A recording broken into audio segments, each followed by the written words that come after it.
ఇక డీటెయిల్స్లోకి వెళ్తే మరో విజయాన్ని సొంతం చేసుకుంది ఇస్రో. పూర్తి స్వదేశీ పరిజ్ఞానంతో తయారైన IRNSS-1Cని సమర్థవంతంగా కక్షలోకి ప్రవేశపెట్టింది.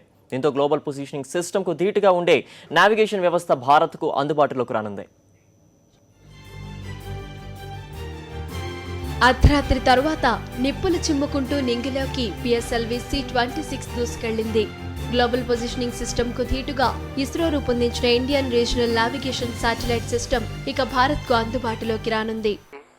2 1 0 +1 +2 vehicle lift off +4 lift off normal +6 सफल लिफ्ट ऑफ आपके स्क्रीन पर సరిగ్గా రాత్రి 1:32 నెల్లూరు జిల్లా శ్రీహరికోట సతీష్ ధావన్ అంతరిక్ష పరిశోధన కేంద్రం నుంచి PSLV C-26 రాకెట్ నింగిలోకి దూసుకెళ్లింది. IRNSS-1Cలో 7 ఉపగ్రహాలు ఉన్నాయి. సరిగ్గా రాకెట్ ప్రయోగించిన 20 నిమిషాల తరువాత 1425 కిలోల బరువున్న IRNSS-1Cని ఇస్రో నిర్దేశిత కక్షలోకి విజయవంతంగా ప్రవేశపెట్టింది. ఒక్కసారిగా ఉత్కంఠగా ఎదురుచూస్తున్న శాస్త్రవేత్తల్లో ఆనందం వెల్లివిరిసింది.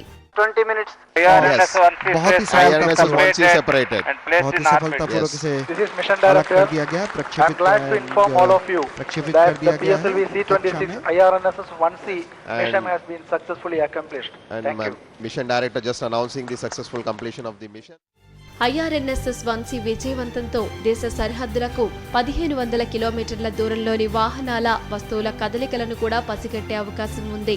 దీంతో పాటు విపత్తుల నిర్వహణను సమర్థవంతంగా చేపట్టే అవకాశం ఉంది. వాహనాల ట్రాకింగ్ ను ఇకపై సులభంగా నిర్వహించుకోవచ్చు. నౌకల గమనాన్ని కూడా ఖచ్చితంగా అంచనా వేసే సదుపాయం ఏర్పడింది. బ్యూరో రిపోర్ట్, సాక్షి న్యూస్.